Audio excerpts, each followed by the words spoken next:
convierten en detectives para investigar la muerte de un gran héroe norteamericano. Para ayudar a la policía a rastrear a un asesino anónimo, los científicos forenses logran que los muertos revelen sus secretos.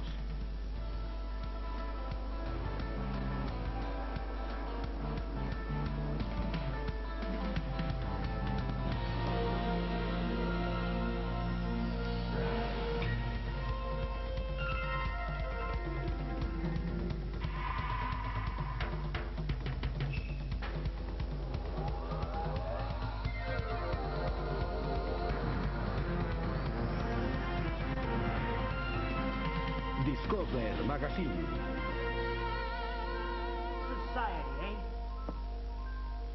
¿Quién mató a Abraham Lincoln? Sociedad, ¿eh? Te conozco lo suficiente, querida, para leerte como a la palma de mi mano. Eres una trampa para hombres. Asesino. Los libros de historia nos dicen que John Wilkes Booth asesinó a Abraham Lincoln. Sic semper Tyrannos. Pero nuevas investigaciones científicas han posado la pregunta controversial acerca de la muerte de Lincoln. ¿Habrían los doctores que trataron de salvar a Lincoln ayudado a matarlo? John Wilkes Booth le disparó a Lincoln en el cráneo y el cerebro. Fue una herida devastadora, pero no fatal. Fue pasada a una categoría de fatal por los doctores de Lincoln. No hay manera en que Lincoln hubiera podido salvarse y la gente que dice eso sencillamente afirma algo falso. La controversia comienza con el comportamiento del doctor Charles Augustus Lille, el primer doctor en llegar al presidente herido.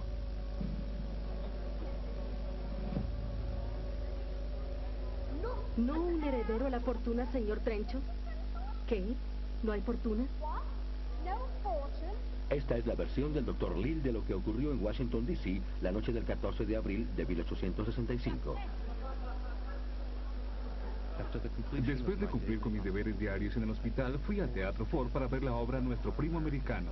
Estoy pletórico de afecto. Sabía que el presidente Lincoln estaría presente. Y salsa de manzana sobre cerdo asado.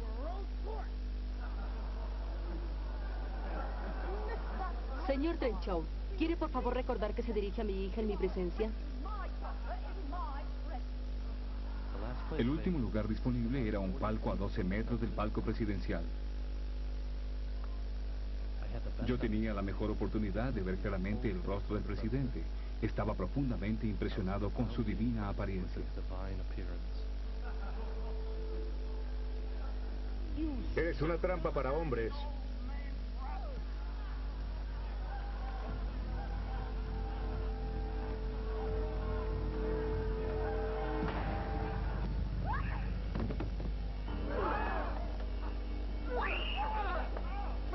Asesino. Escuché gritos de que habían asesinado al presidente. Permanecí en mi sitio incrédulo hasta que escuché gritos de alguien que llamaba a un médico. ¡Socorro! Me abrí paso en medio de la muchedumbre conmocionada. Maten al asesino. Un médico, por amor a Dios. Señora, soy médico del ejército de los Estados Unidos. Está muerto, nos encargaremos de él. Haga lo que pueda. Mi querido esposo, envíen por el doctor Stone. Haremos todo lo que sea posible. Le pedí a un caballero que estaba cerca que cortara su abrigo y camisa. Coloqué mi dedo en su pulso, pero no sentí movimiento alguno. Examiné sus ojos. La pupila de uno de ellos estaba dilatada. Después examiné su cabeza y descubrí un coágulo de sangre grande y firme. Retiré el coágulo e introduje el dedo pequeño de mi mano izquierda completamente a través del cráneo. Cuando retiré el dedo salió sangre y él comenzó a mostrar señales de mejoría. Soy médico. Dos doctores más llegan y el doctor Lille los dirige para que le ayuden. Usted, señor, el otro.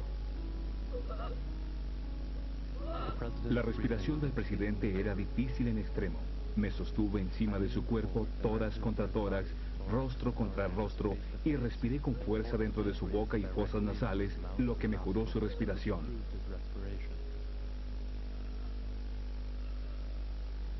La herida es mortal, la recuperación es imposible.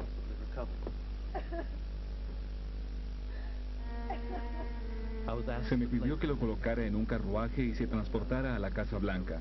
A esto me negué, temiendo que él moriría tan pronto fuera colocado en una posición erguida.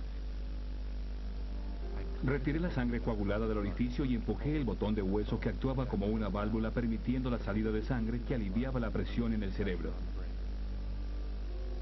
En algún momento antes de las 2 de la mañana, los dos ojos de Lincoln se dilatan considerablemente y sus músculos entran en espasmos. Cerca de las 2 de la mañana, el cirujano general Barnes decide buscar la bala. Él hurga en el cerebro de Lincoln, pero no puede encontrar el proyectil. El probador fue introducido por segunda vez y se supone que el proyectil fue palpado por el cirujano general. Desde ese punto en adelante, los doctores no hacen nada por su paciente, excepto revisar su pulso y respiración y mantener la sangre fluyendo libremente de la herida. Otros doctores pasan brevemente durante la noche, pero el doctor Lill permanece todo el tiempo, explica el historiador de Park Service, Michael Malone. El doctor que pasó toda la noche en la habitación fue el doctor Lill. Él sostuvo la mano del señor Lincoln. Aunque el señor Lincoln no podía ver, hablar o sentir, el doctor Lill dijo más tarde que sostenía su mano, porque si recuperaba el conocimiento sabría que tenía un amigo a su lado.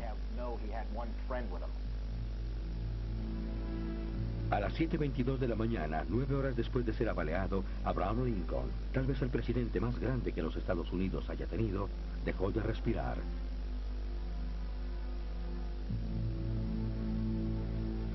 44 años después, el doctor Lill, para ese entonces un prominente doctor de Nueva York, recordó sus acciones con orgullo. Cada acto necesario de amor, devoción, habilidad y lealtad se rindió al presidente de los Estados Unidos durante sus horas impotentes. La evaluación de la atención brindada a Lincoln por los doctores se encuentra ahora seriamente cuestionada. Creo que si los doctores lo hubieran observado sin hacer nada más, él habría sobrevivido. La crítica emana principalmente del doctor Richard Fraser, profesor de neurocirugía en el Hospital de Nueva York. Estamos haciendo una craneotomía temporal. Una Shell, por favor. Es un procedimiento establecido. Otro talco, por favor. Para llegar al lóbulo temporal del cerebro. En este caso tenemos que llevar medial hasta el lóbulo temporal del cerebro porque el tumor está en el lado medial. Otro tiragomas, por favor. Los neurocirujanos modernos comprenden mucho más que los doctores de Lincoln lo peligroso que puede ser intervenir en el cerebro. Por otro lado, los científicos también saben ahora que el cerebro puede sobrevivir a una enorme cantidad de lesiones. Un Roton 6, por favor. En esta operación, por ejemplo, el doctor Fraser quiere llegar hasta un tumor en el lóbulo izquierdo frontal del paciente. ¿Ves esa película allí y el borde del hueso? ¿Puedes sentir eso? Un Roton 6, por favor. Para hacer esto, tiene que cortar un poco de tejido cerebral sano. Su paciente estará bien. Este es un análisis de escáner CAD de una persona que fue traída a nuestra sala de emergencia. Llegó diciendo, alguien me disparó en la cabeza. Fue recibido con incredulidad por el personal residente. Y tan solo cuando lo examinamos con el escáner, nos dimos cuenta que tenía una lesión en el cerebro, con una bala que golpeó la mesa interna del cráneo y rebotó. La gente mira esto y dice, ¿pero doctor no sacó la bala? No, nosotros no sacamos la bala. No es necesario extraer la bala bajo estas circunstancias. Yo creo que este paciente perdió algunos puntos en su coeficiente de inteligencia, pero no más de eso. ¿Qué sabemos de la herida de Lincoln? A unas cuantas horas de su muerte se llevó a cabo una autopsia en el cerebro del presidente. La bala había penetrado la parte más gruesa del cráneo a unos cuantos centímetros detrás de la oreja izquierda e interesó una vena importante. Sangre coagulada cubría el hemisferio derecho y llenaba los ventrículos. Una línea delgada de sangre coagulada indicaba el camino de la bala. Sorprendentemente, los doctores no estaban de acuerdo a dónde los llevaría. Dos de ellos reportaron que la bala había quedado en el hemisferio izquierdo, terminando detrás del ojo izquierdo de Lincoln. Otros dos doctores insistían en que la bala cruzó del lado izquierdo hacia el derecho, alojándose detrás del ojo derecho. En ambos casos evitó al tronco cerebral. De cualquier manera, no hay diferencia. Ninguna de las dos descripciones muestra una lesión fatal al cerebro. Lo que la autopsia revela es que Lincoln murió de presión intracraneal elevada generada gradualmente por hemorragia y daño de tejidos. ¿Fue la bala que disparó Wood capaz de tanta destrucción? Para averiguarlo, tenemos que echar una mirada a balística. Esta película de balística del ejército compara la fuerza destructiva de diferentes balas disparadas a diferentes velocidades. La primera arma probada es el calibre 44, modelo 1860, revólver Colt del ejército. La medida de su bala es de casi 1,5 centímetros de diámetro y viaja a 180 metros por segundo. Su blanco, un hueso empotrado en un bloque de gelatina con la consistencia del tejido humano.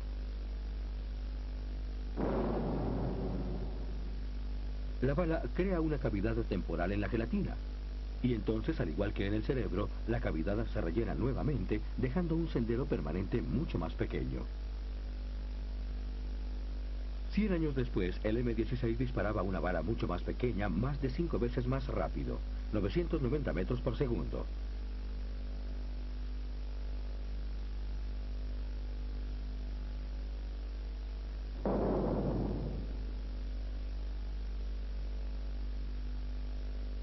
El resultado confirma una ley básica de física. La velocidad, más que el tamaño o el peso, determina energía o fuerza. ¿Qué podemos decir de la fuerza de la bala que hirió a Lincoln? El Dr. John Latimer, una autoridad en los asesinatos de Lincoln y Kennedy, ha brindado la versión más aceptada.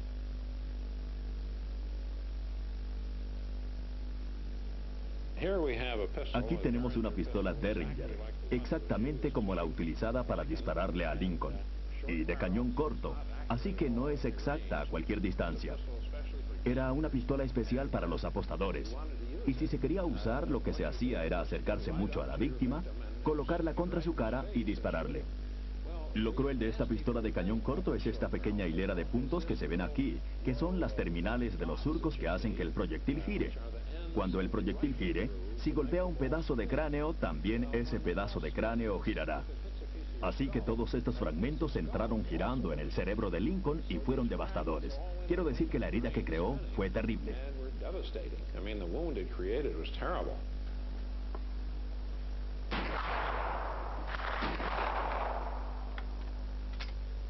En este centro de práctica de tiro, el experto en balística Joseph Bilby prueba la afirmación del Dr. Latimer. Estamos llenos con granos de Pater. Philip Seuss, un comerciante de armas de fuego antiguas, brinda un duplicado casi exacto del arma de Boots. La carga como pudo haberlo hecho Boots. Lo ponemos dentro con la pólvora, ahora lubricación y el proyectil. El proyectil tiene el mismo tamaño y peso del de Boots. Viaja tan solo una corta distancia dentro del cañón. Sale. Una trayectoria de 4 centímetros. El proyectil viajará aproximadamente 4 centímetros después de ser disparado, pero no se le da mucha oportunidad de aumentar la velocidad. Para medir la velocidad de la bala utilizan un cronógrafo balístico. Fotosensores a cada extremo del aparato registrarán la bala a medida que pase. La velocidad mide 60 metros por segundo. Es una velocidad muy baja, menos que un rifle de aire. De rodillas. ¿Cómo afectaría 50% más de pólvora a la velocidad de la bala? A 80 metros por segundo y en 2 pruebas diferentes, la fuerza de la bala permaneció apenas suficiente para penetrar el cráneo. Bilby también está en desacuerdo con la idea de que los giros de la bala aumentan su fuerza destructiva. Los giros impartidos al proyectil son tan solo para aumentar su exactitud. No tienen absolutamente nada que ver con el efecto terminal de la bala al golpear algo, y yo dudo que habrá aumentado su efecto letal.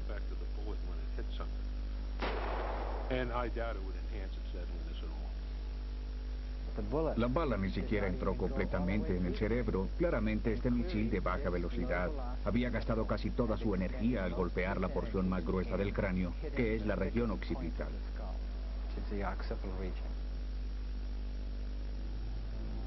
La ciencia moderna nos dice que era posible sobrevivir con esta herida en la cabeza. ¿Qué sabía la ciencia médica en el momento de la muerte de Lincoln? Discover Magazine continuará en The Discovery Channel.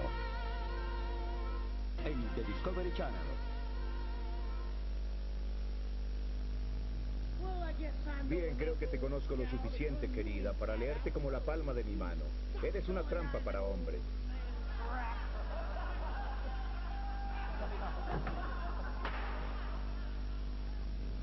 Es injusto juzgar al Dr. Lill y a los otros doctores de Lincoln por los parámetros actuales, pero ¿satisfaría la atención que le dieron al presidente los altos requerimientos de su época? La calidad de la atención médica había aumentado durante la Guerra Civil, en parte porque habían comenzado tan bajos.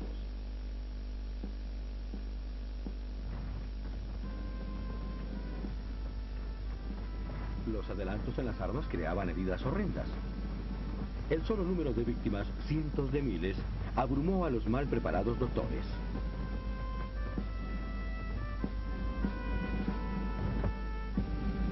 Al principio no había suficientes ambulancias para recoger a todos los heridos.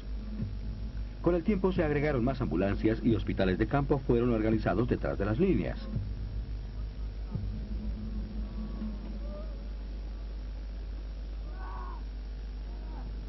Estos hospitales probaron ser una bendición a medias. Eran lugares muy peligrosos comparados con los hospitales modernos. Los doctores nada sabían de los gérmenes y propagaban las infecciones de paciente a paciente. Ellos realizaron más amputaciones que en cualquier otra guerra. Podían cortar una extremidad en menos de un minuto.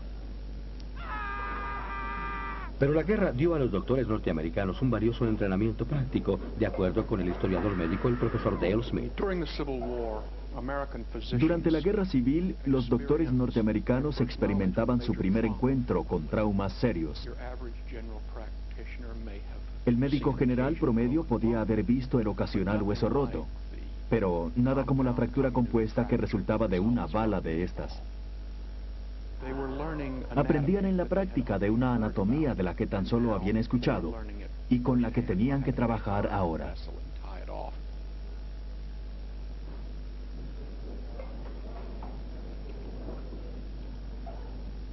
Las escuelas médicas brindaban un entrenamiento limitado.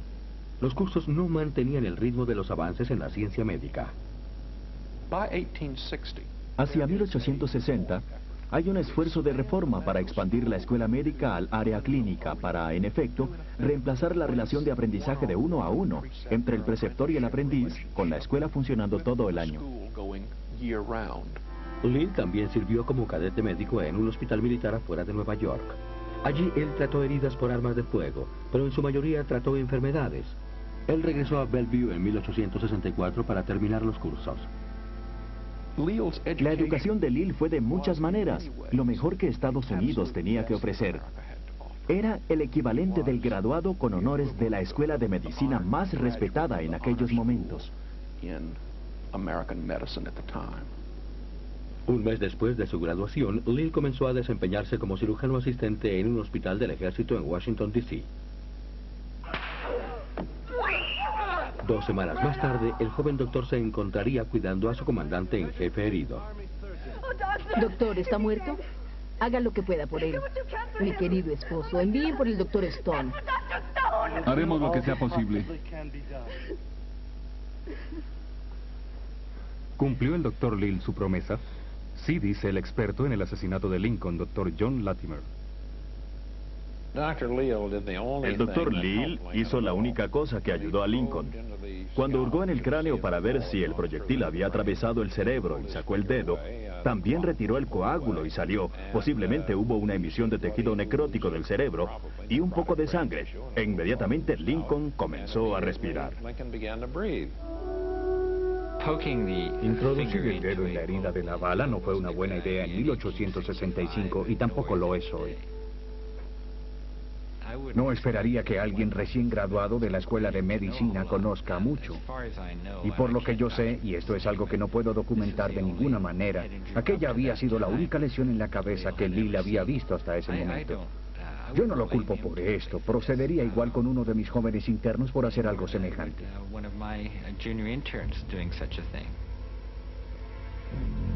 Pero, ¿qué tan profundo entró el doctor Lill en la herida de Lincoln? El doctor Latimer cree que nunca tocó el cerebro.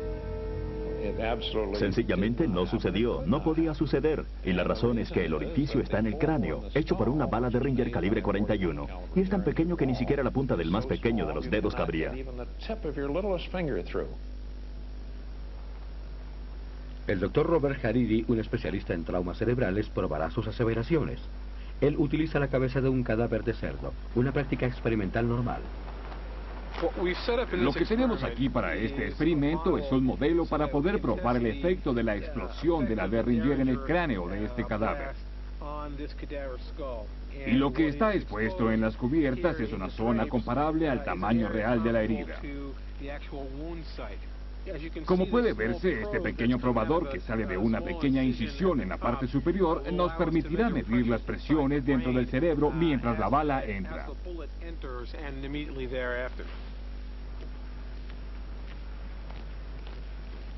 ¿A qué distancia de Lincoln estaba la pistola cuando Butz disparó? Las evaluaciones estiman que desde 1 metro 20 centímetros hasta quemarropa. Este disparo fue hecho a 45 centímetros. Es perfecto. Sí, perfecto. La bala ha penetrado el cráneo. Siento un orificio muy irregular, sin fragmentos protuberantes, pero es demasiado pequeño para que mi dedo pase por él.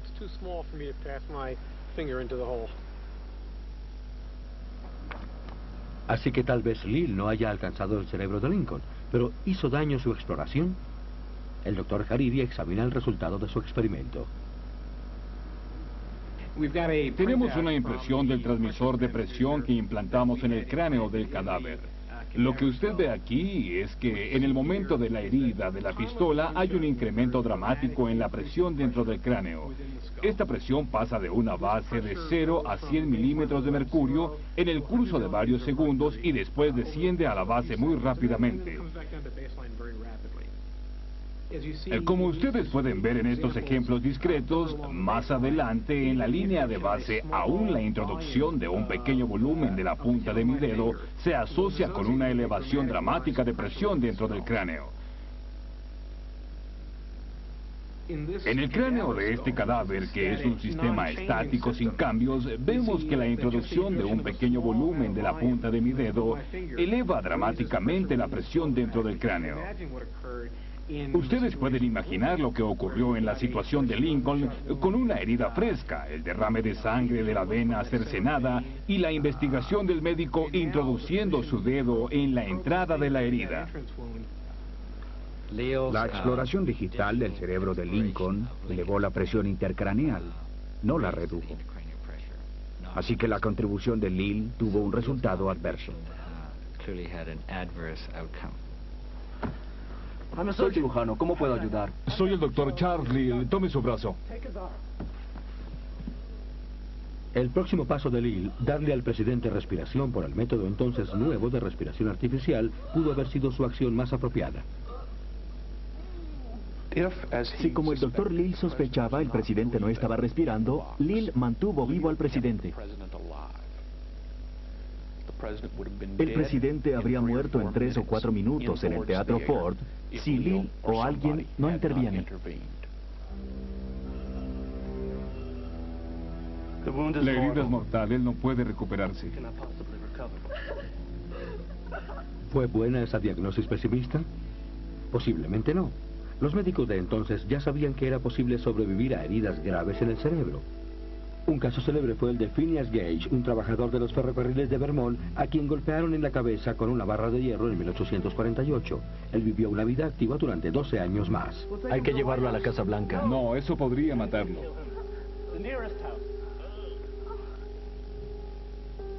Una vez en una casa de hospedaje, Lil observó el protocolo del ejército y mandó en busca de sus superiores. A medida que se reunía esta comunidad de médicos, la situación cambiaba. De la medicina de un joven practicante bien entrenado con un par de asociados, a medicina para personas importantes. La medicina para personas importantes involucraba traer médicos distinguidos. El cirujano general, que no había puesto sus manos sobre un paciente desde hacía años, era un médico burócrata.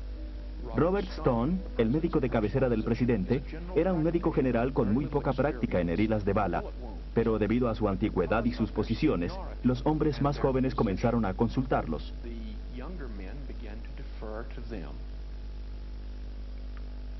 Lil había hecho traer este probador. Ahora el cirujano lo utilizaba para buscar la localización de la bala. Tengo una máscara de Lincoln aquí y 2 cráneos de la guerra civil. Este tiene una entrada de balas similar a la sufrida por el presidente. Está aquí en el hueso occipital. Este probador sería utilizado de esta manera para localizar la bala.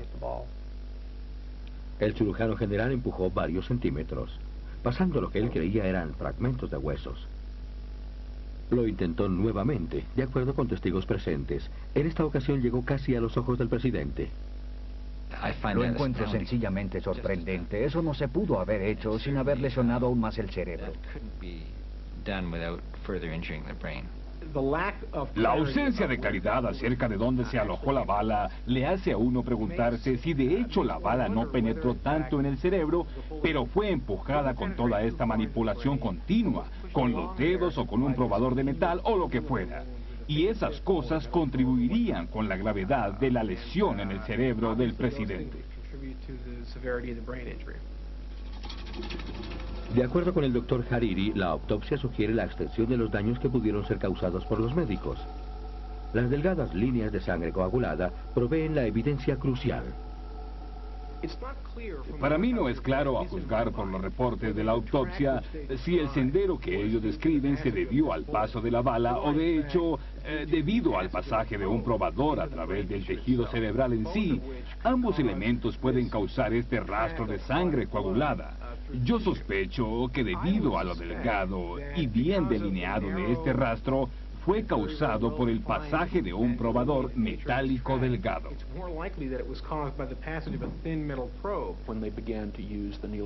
Cuando comenzaron a utilizar esos probadores hurgando 15 y 17 centímetros en el cerebro, era muy claro que esto no era medicina del siglo en 1865. Esto era el cirujano general y el Dr. Stone practicando medicina para personas importantes. Y esta casi siempre es mala medicina. Que la atención a Lincoln se había convertido en medicina para personas importantes es claro por los diferentes retratos de la escena al lado del lecho de muerte. El flujo de visitantes de alto perfil que entró y salió durante la noche solo dificultó más el ejercicio de las funciones de los médicos. Tenían que ser vistos haciendo todo lo que pudieran por su famoso paciente. Era una figura tan luminosa que creo que si entrara a una sala de emergencia hoy, se harían muchos juicios erróneos. Llamamos a esto el síndrome de la persona famosa.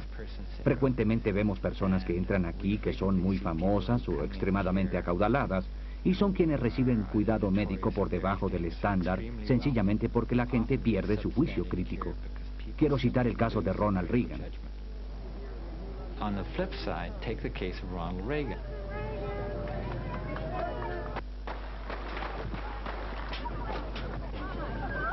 Al presidente Reagan le dispararon en el pecho. El servicio secreto lo llevó de inmediato al centro de tratamiento de un gran hospital que manejaba muchas heridas de bala.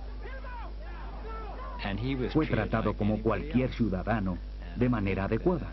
Es quizás el primer presidente de los Estados Unidos, por lo que yo puedo juzgar, que fue atendido bien.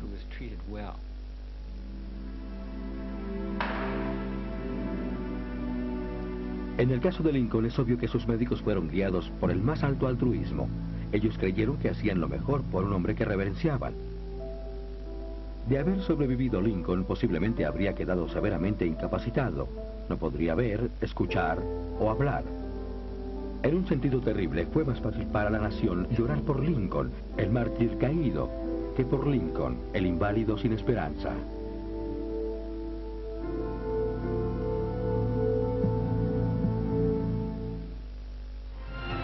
Discover Magazine continuará en The Discovery Channel. Continúa en The Discovery Channel. El material filmado presentado a continuación representa el más completo acceso cinematográfico a la Oficina de Medicina Legal. Contiene escenas gráficas de una autopsia humana. Se recomienda discreción. Para proteger los derechos legales de seres reales, esta historia es una puesta en escena sacada de los archivos del investigador médico de Boston, Massachusetts. Dramatiza la ciencia forense utilizada para investigar un asesinato.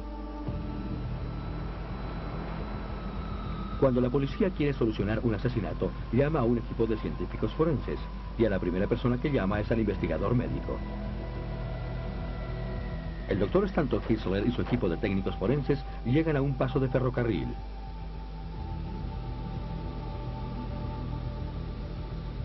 La policía ha encontrado el cuerpo de una mujer en un túnel en donde viven personas sin techo. Ella no tiene identificación y no hay testigos. Depende del investigador médico determinar la causa de la muerte. ¿Cómo está usted, doctor? Bastante bien. Parece que tenemos a una persona sin hogar. Parece que alguien la hirió 3 veces en el estómago con una botella rota. Los hechos parecen claros. Otra noche de bebida excesiva que ha terminado en violencia sin sentido. La policía busca en el túnel pedazos de vidrio rotos que pueden ser el arma asesina. Mientras tanto, el investigador médico busca más pistas en el cuerpo de la víctima. ¿Hace cuánto que está muerta, doctor? No lo sé, el problema es que está tan fría que todo se retarda. El cuerpo está bastante frío, es muy difícil ver aquí. Pero pronto podremos solucionar eso. Transpórtenla con mucho cuidado y llévenla al anfiteatro, la veré en la mañana. No quiero perder ninguna evidencia. Hasta ahora nadie ha visto nada que lo sorprenda. El doctor Kessler se llevará a Jean Delbach para una autopsia, en lo que posiblemente será otro caso en el que la policía cierre el archivo. Otro homicidio sin resolver.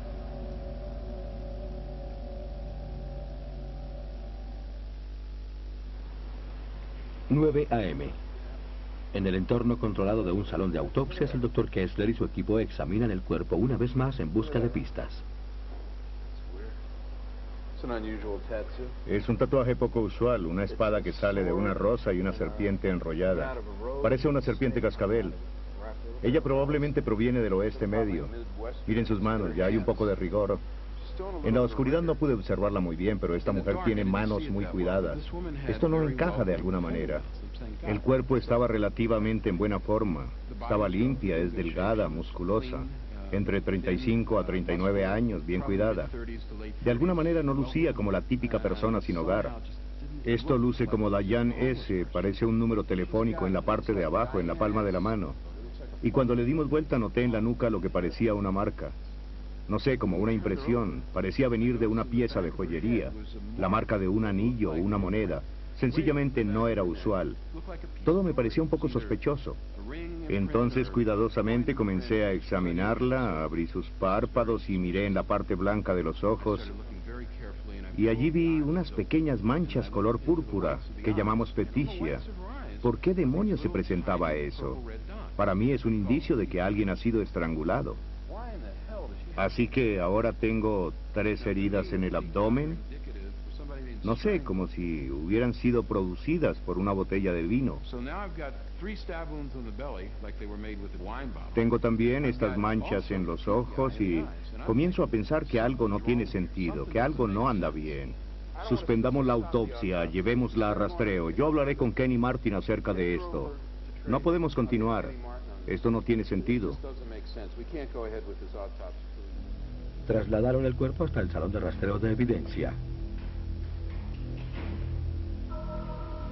El teniente de la policía estatal Ken Martin tiene las herramientas para localizar cabello, fibras o cualquier otra evidencia que el asesino pudiera haber dejado atrás. Tenemos una fuente de luz monocromática que al ser proyectada sobre el cuerpo o ropas de la víctima, hará que fibras que no podemos ver normalmente se tornen fluorescentes y puedan ser recogidas y anexadas al resto de la evidencia y tal vez ellas den una pista. Después tomamos muestras de cabello con el propósito de que si arrestamos a un sospechoso de ser el asaltante, podríamos comparar las muestras de cabello de la víctima con otras que puedan ser recuperadas en la escena del crimen. El cabello varía en color y grosor en diferentes partes de la cabeza, así que el teniente Martin recoge 50 muestras para tener una lectura exacta. De allí pasamos a raspar debajo de las uñas con un palillo de dientes. Las cortamos y las guardamos. A veces, si la víctima forcejea con su asaltante, puede tener pedazos de piel o sangre en sus uñas que pueden ser relacionadas con un sospechoso, y en algunos casos también se pueden hallar fibras. El doctor Martin también fotografía cualquier marca poco usual en su cuerpo. En la palma de su mano encuentra un nombre, Diane S., y una parte de un número de teléfono, pero tan solo son visibles 4 dígitos. Una búsqueda podría tomar meses. Finalmente, toma sus huellas digitales.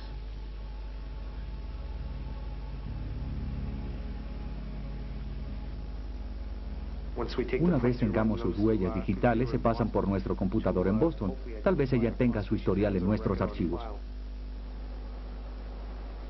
El Laboratorio de Crimen de la Policía Estatal de Massachusetts fue el primero en computarizar sus archivos de huellas digitales. Allí pueden comparar esta huella con 450.000 existentes en el sistema. El sargento Brian Windsor comienza a trabajar inmediatamente en la huella. Cada huella digital está compuesta de surcos. Algunos terminan abruptamente y son llamados surcos terminales. Otros se bifurcan y se llaman bifurcaciones. Los patrones que estos surcos crean son únicos en cada individuo. El computador acepta este patrón, lo convierte en una fórmula matemática y lo compara con otros en su archivo, dando los 5 más aproximados.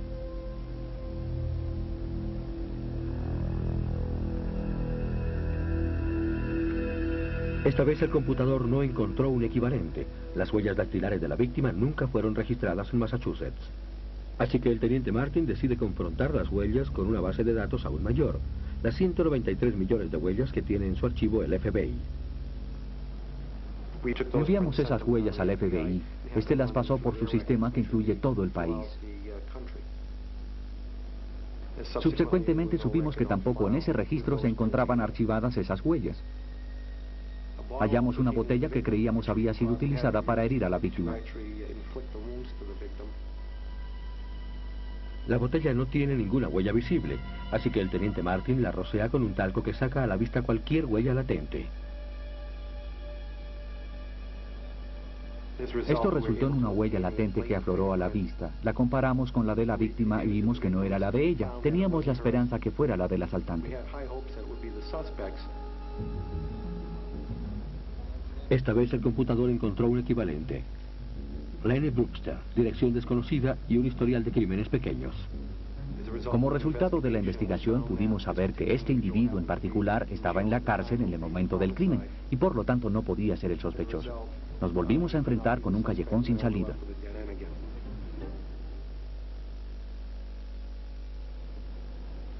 El Dr. Kessler espera mover la investigación en otra dirección y así encontrar algunas respuestas a las raspaduras sacadas de debajo de las uñas de la víctima.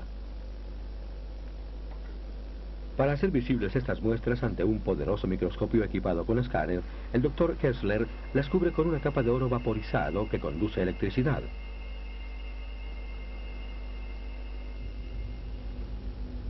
Los microscopios regulares utilizan lentes y luz para aumentar imágenes. El SES bombardea el objeto con un rayo de alto voltaje de electrodos que analiza la superficie. Produce una imagen en 3 dimensiones, aumentando hasta 25.000 veces su tamaño original. El Dr. Kessler descubre células anormales de piel, llamadas paracaratosis, que se encuentran en eczema y no pertenecen a la víctima. Podrían pertenecer al homicida.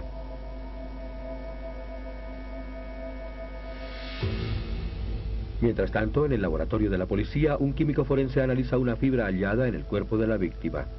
La identifica como un hilo de una alfombra sintética, pero hay algo poco usual en ella.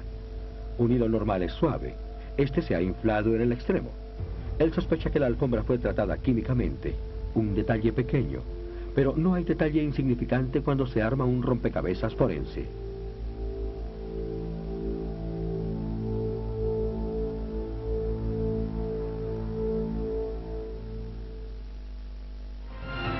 Discover Magazine continuará en The Discovery Channel.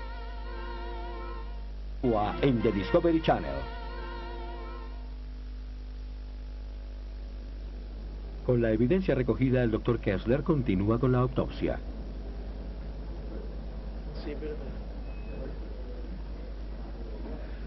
Abrí la cavidad abdominal esperando encontrar mucha sangre. Miren esto.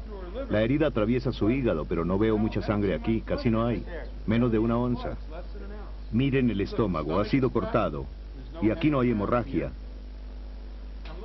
En esta zona hay varios cortes, pero realmente no hay sangre alrededor.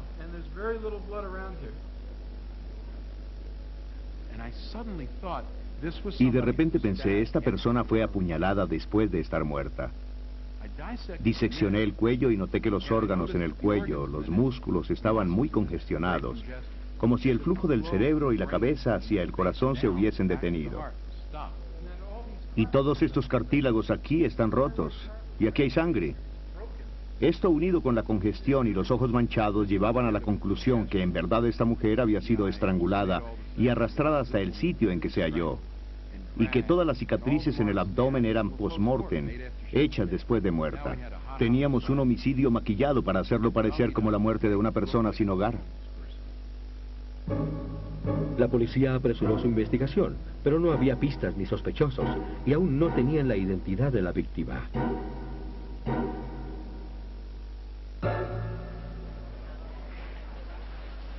Hasta que el teniente Martin almuerza con un viejo compañero, Charlie Walsh, un agente especial del FBI. Sí, puede ser, pero lo que estoy diciendo es... No podía sacarme el caso de la mente, así que le hablé acerca de él a Charlie. Tengo estas fotos que quiero mostrarte, tengo este caso del que te hablé, la chica con el tatuaje, puedes ver que tiene estos detalles aquí.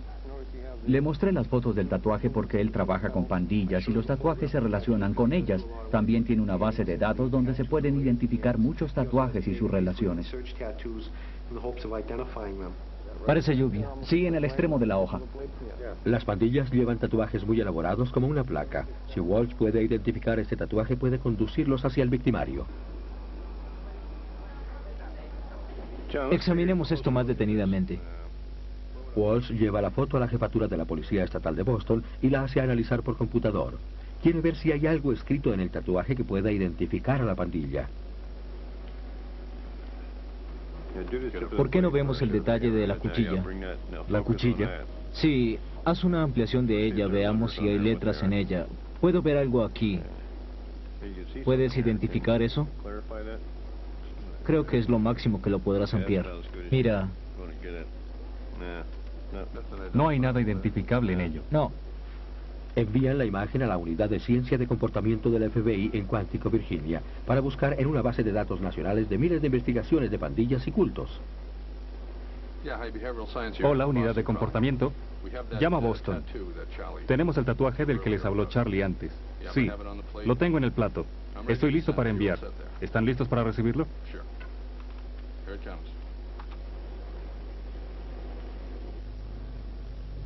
Al final del día reciben una respuesta de la jefatura. Aquí los tenemos. Los esclavos de Satán, San José, California. Investigamos con la policía de San José, que nos dijo que los esclavos de Satán ya no operaban, pero una revisión en sus archivos resultó con 3 posibles identidades para la víctima. La candidata número 1 resultó vivir en Arizona, está felizmente casada y tiene una familia. No podemos encontrar familiares para la candidata número 2, pero la número 3 tiene un padre que no la había visto en 18 años, pero recibe una tarjeta de cumpleaños en cada año.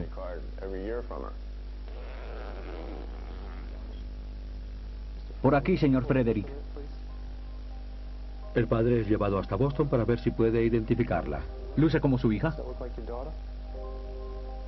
Pasó mucho tiempo desde que la vio por última vez, aproximadamente 20 años, así que no podría identificarla fácilmente. ¿Tiene usted una de esas tarjetas? Recordamos las tarjetas de las que el padre había hablado, las tarjetas enviadas el día de su cumpleaños, durante todos los años que ella había estado lejos. La escritura en una de ellas parecía muy similar a la escritura en la palma de su mano. ¿Le importa si me quedo con esto? No. Expertos en escritura en el FBI compararon la escritura en las tarjetas con la que se encontró en la palma de la mano de la víctima. Era igual. Ahora, la víctima tenía un nombre. La última dirección conocida de Sarah Franklin fue en Boston Este. Los vecinos dijeron que ella vivía allí con su novio, un hombre sospechoso de distribuir estupefacientes. La policía lo convocó para interrogarlo. Jake, le haremos unas preguntas sobre el homicidio. Jake niega haber tenido algo que ver con ello. Afirma que Sarah se mudó hace varios meses, que no la ha visto desde entonces. La policía obtiene una autorización para revisar la casa de Jake en busca de evidencia. En la cama encuentran hojuelas blancas que parecen piel.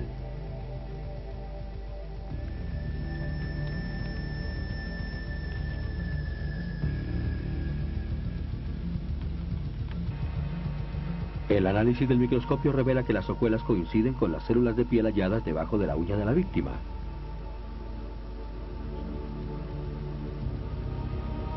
El laboratorio de crimen analiza fibras de alfombra del baúl del auto de Jake. Tienen la misma forma singular de las fibras halladas en el cuerpo de la víctima. También identifican cabellos hallados en el baúl del auto que pertenece a la víctima. Suficiente evidencia circunstancial para hacer un arresto.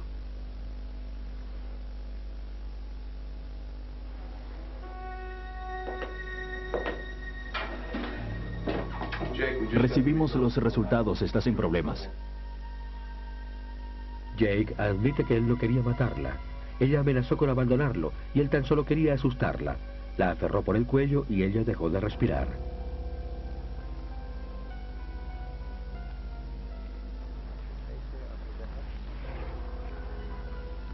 Cuando abandonó el cuerpo en el túnel creyó que había cometido el crimen perfecto, pero la ciencia hace más y más difícil salirse con la suya en el asesinato. Tal vez él nunca tuvo una posibilidad.